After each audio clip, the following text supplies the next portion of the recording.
My 5 ways to break a weight loss plateau. You say, well, Zach, you're not overweight. I can look at you and I see that you are in a healthy range. You're not super skinny. You're not overweight. Why are you telling us this?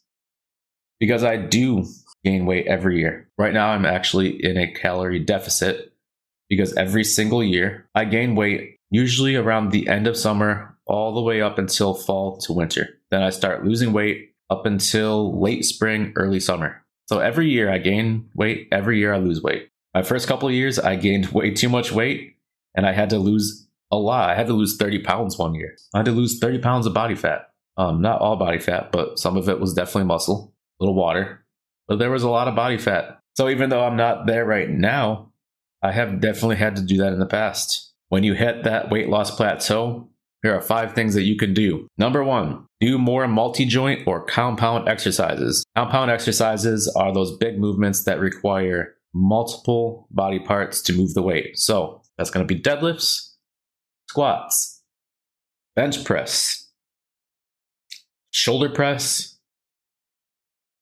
and pull-ups. You don't want to do pull-ups, do rows.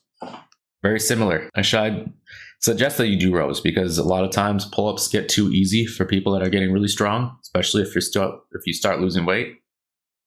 Not everyone has access to a weight belt where they can add weight plates to their body without actually holding it up and then pulling that weight on your belt. The reason you should do these exercises, they recruit a lot more muscle, which equals a lot more intensity of work. If you do curls, you'll notice that you're almost never out of breath. But if you do squats, you're going to notice that you're trying to catch your breath for sometimes 2 or 3 minutes if you go hard enough. Squats are really hard. Why? They activate almost every muscle in the body. Deadlifts, especially. For me, deadlifts are such a crushing exercise. They are really, truly difficult. We'll go over these points really quick at the very end as well. We'll kind of brush through them. But we're going in depth right now. Another reason that you want to do compound lifts, the big 4, the big 5, they force the body to generate more testosterone. Again, we went over testosterone earlier. Helps with burning fat, helps with muscle growth. Also, muscle growth increases your metabolism. More muscle you have, you literally burn more calories by sitting on the couch. Not promoting sitting on the couch, by the way. So do more compound exercises. Point number 2, get more rest in between sets to keep your strength up.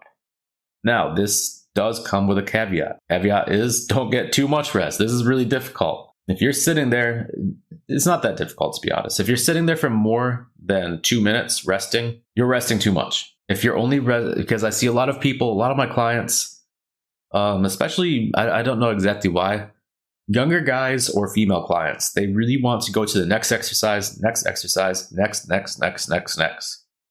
They rest for like 10 seconds. I'm like, hey, you need a rest.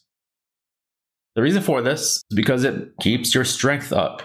If you keep your strength up, you're going to be able to push yourself harder. I know that you're catching your breath and it doesn't feel like cardio. However, cardio doesn't do quite as much as strength training. You save your cardio for cardio. You save your cardio for after.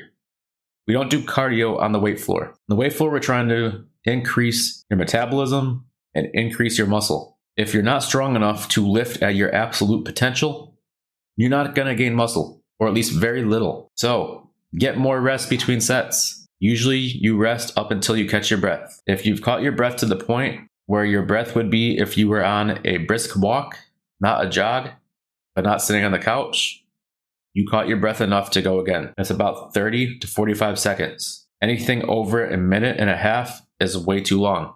Point number 3, guys, stop training for more than an hour. More is not better. If you want to increase intensity, implement drop sets, supersets, lift more weight, even FST7. If you guys want to look up FST7, really good form of training. Definitely check it out. I like it quite a bit. I don't implement it very often.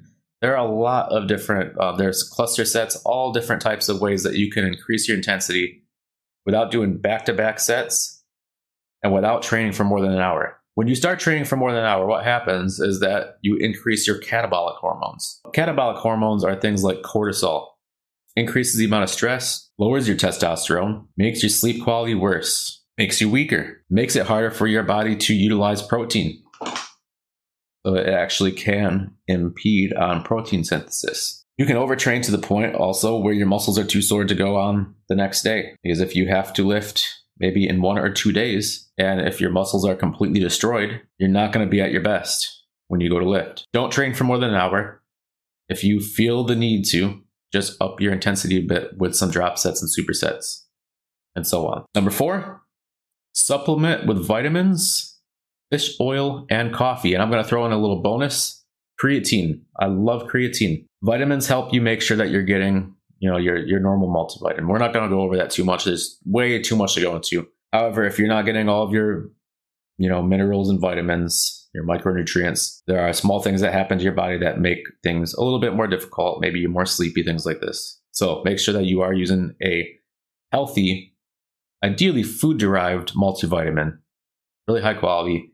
Spend a little extra money, guys. Don't go with your cheapest Walmart brand of multivitamin. Really make sure that you spend a few extra dollars. It's really not a big difference between $8 and $18. You can get a great multivitamin for $15 that lasts you about 60 days if you really do your research. Fish oil. This is something that should also be organic as well, guys. Make sure that you get a really high quality one. The fish oil that I actually trust the most without putting much thought into it is actually from Sprouts. And if you do the research yourself.